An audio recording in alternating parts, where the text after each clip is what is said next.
Good afternoon, ladies and gentlemen. It is both an honor and privilege to be able to introduce to you our speaker for the second commencement exercises of the higher school ng UMak, whose name echoes the essence of dedication and passion.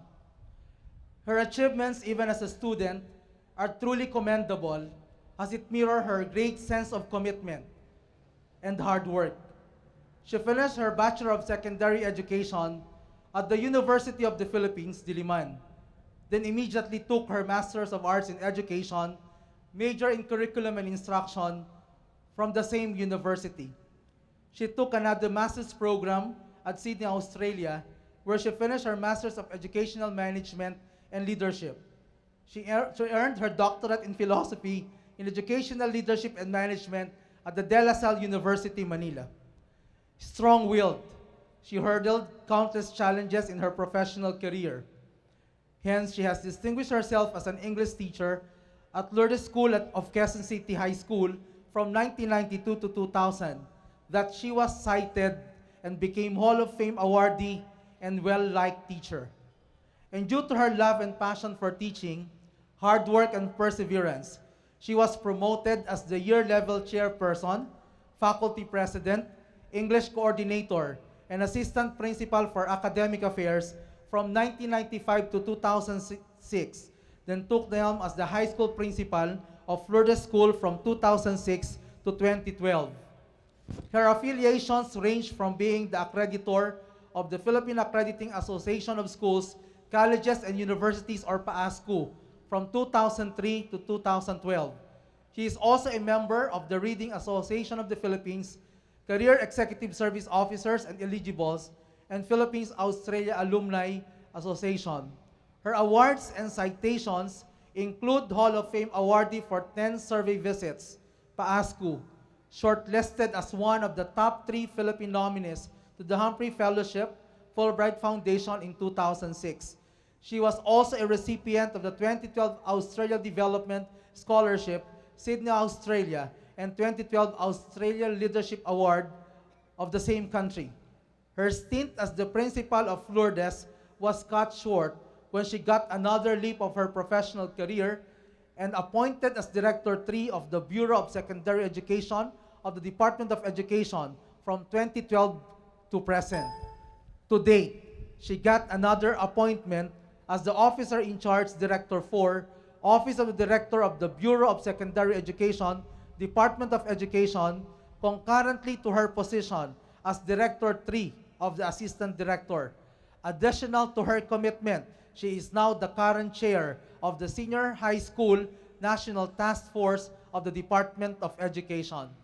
On behalf of the University of Makati, Higher School of UMak, and the city government, I would like to sincerely thank our speaker for accepting our invitation 2 days before this event to speak before us today. Without any further ado, ladies and gentlemen, please join me in welcoming the Honorable Bureau Director, Dr. Jocelyn Andaya. Thank you very much, Dr. Raimundo Arcega, for that kind introduction. Ladies and gentlemen, again, the Executive Vice President of the University of Makati, Dr. Raimundo Arcega, the officials of the University of Makati and its faculty, the Councilor of Makati,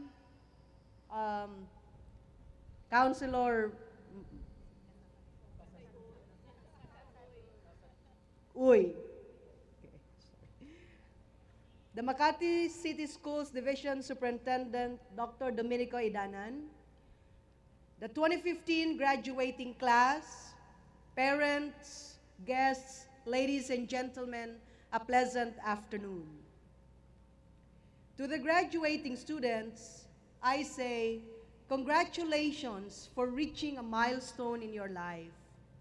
I know that some of you regard this as no big deal, but considering that only 51 out of 100 students who enter high school get to graduate, it is indeed no mean feat to be sitting where you are now.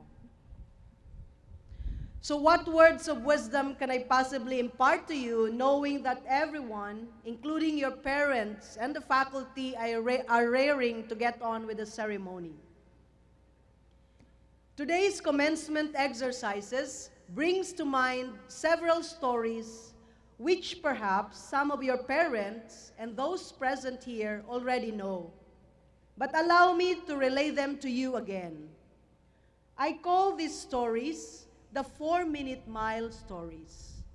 The origin of this is taken from the story that started in 1954. In the years prior to 1954, it was widely believed to be impossible for any human being to run a mile in less than 4 minutes. It was considered not merely unreachable, but according to physiologists and doctors of that time, dangerous to the health of any athlete who attempted to reach it. Every winner at that time clocked in at more than 4 minutes. The world record then was 4 minutes and 1.4 seconds, and it was stuck at that for 9 long years prior to 1954. And then came Roger Bannister, who refused to believe that he couldn't beat the 4-minute mile record. With much concentration and focus, he kept on training day in and day out.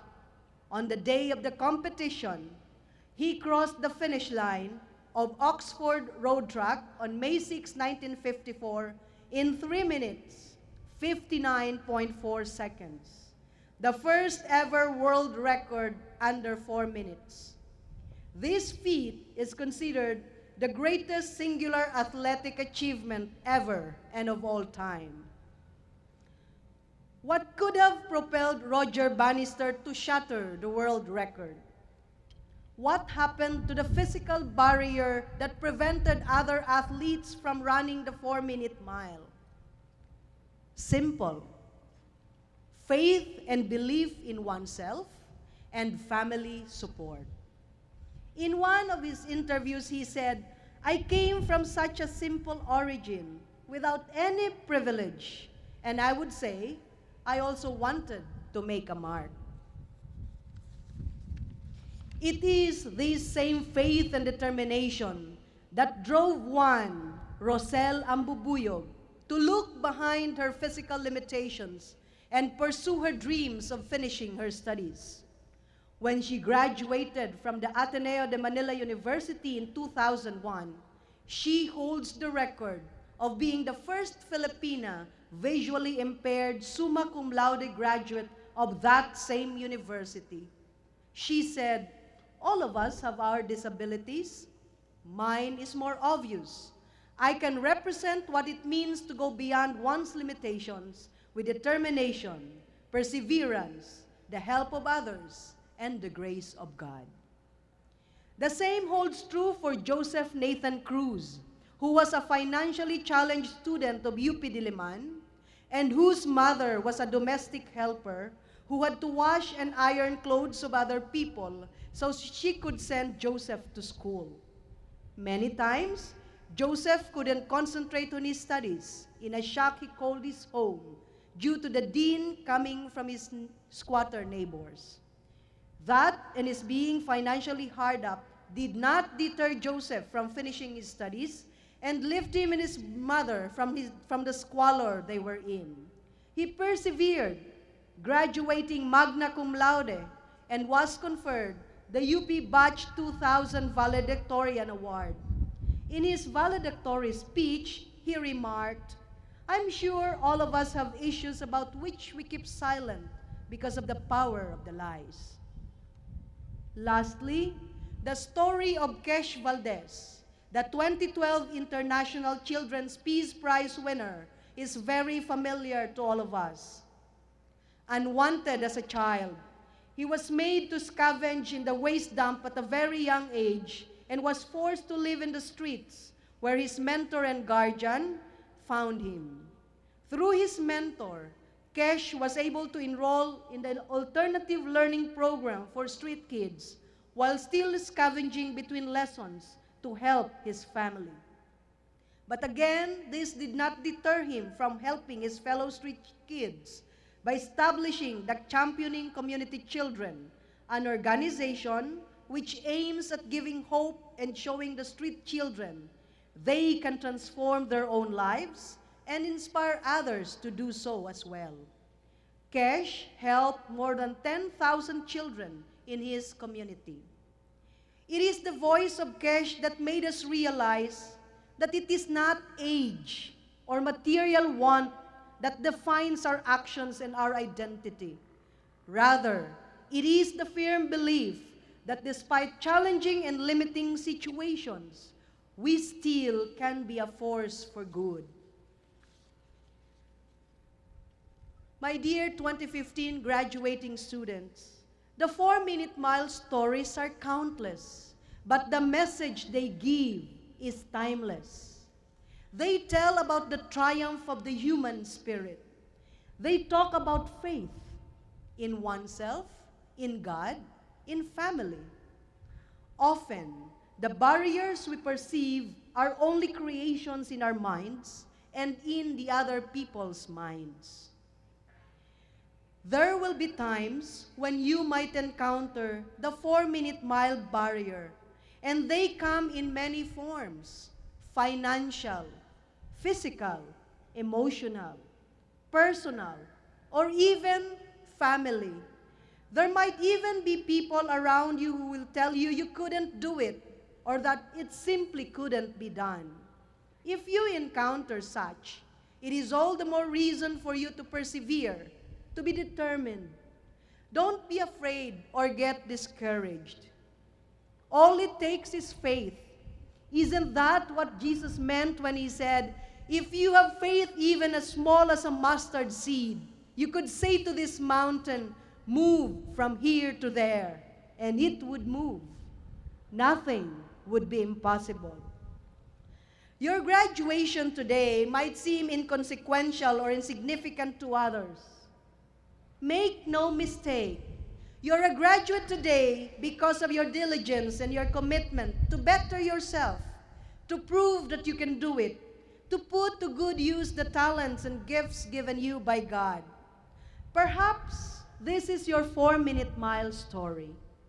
It might seem petty and trivial to others and might not deserve even a footnote on anyone's book, yes, but it means the world to you who had to face many barriers just to get to sit with other graduates today. In fact, you have become part of DepEd history, the first few students who showed faith in the promise of the senior high school program. That in itself is a feat. Making a mark, disbelieving the power of lies, going beyond one's limitations, breaking barriers. These are words associated with a 4-minute mile. And these are words that I would like to leave you with. And so I ask you, are you prepared to create your 4-minute mile story? Better yet, do you have what it takes to break the 4-minute mile barrier? And as you create your 4-minute mile stories, do not fear. I firmly believe that more than the knowledge, the University of Makati has taught and given you the weapons to arm yourselves with in your journey. More important than knowledge is, of course, the strength of your character. So hold on to the positive values that your alma mater has taught you. Never let go of the absolutes or the non-negotiables. The love of family and friends, the importance of values, and the unwavering and steadfast faith in God. I'm sure some of you did not have pleasant experiences in life. But remember, for every person who belittled you, there was another who encouraged and persuaded you to go on. For every person who embarrassed you, there was another who smiled at you and told you to take it all in stride. For every wayward student, there was another who was willing to assist and show you the right way. The point is simple. Though there may be some who made life unpleasant, there will be others who will help and who will believe in you and will treat you well. Remember those who helped and gave you positive feedback and draw inspiration from that. To the teachers and mentors, congratulations for serving as parents of these students in the school. Though your bank accounts and pockets are half empty, I am sure that you will not trade the richness of your treasured trove of mementos filled with notes, pictures, and memories of students, past and present, who have and had been under your care with any other material wealth. Your rewards might not be material, but you take heart in the knowledge that you are part of tomorrow and are proud of the privilege to have been given a glimpse of tomorrow in the eyes of these students. So congratulations. The biggest congratulatory remark is reserved for you, the parents. Before I finally end, I invite you to watch with me a video entitled Ken. It is the story of the extent the parents will go through for their children.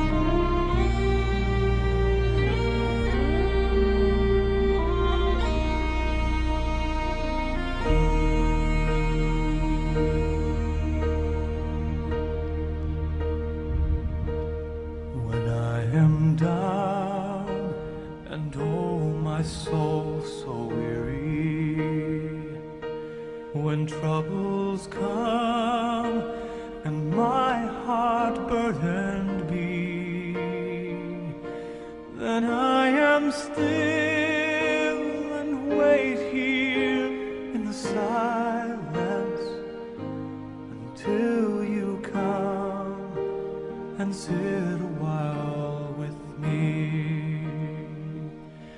You raise me up so I can stand on mountains. You raise me up to walk on stormy seas. I am strong when I am on your shoulders. You raise me up to more than I can be.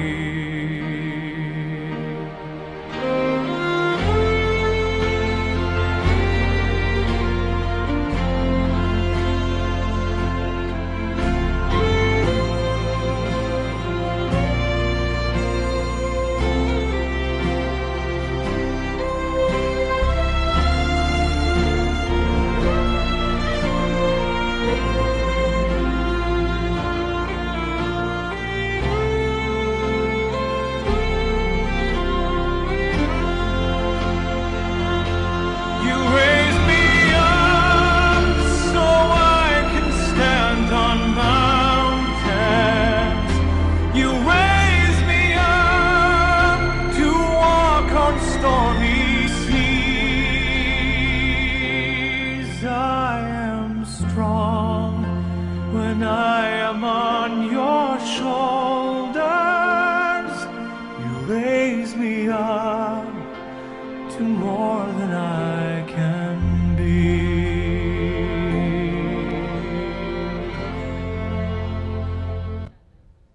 My dear parents, this graduation is as much your ceremony as it is your child's. I know the untold sacrifices that you had to bear to send them to good school. Your painstaking efforts to guide your children, the willingness to work harder just to give your children what they need, speak also of your 4-minute mile story. So congratulations. Again, I leave you, the 2015 graduating students, with this challenge. Go and create your 4-minute mile story. Congratulations! Mabuhay kayong lahat.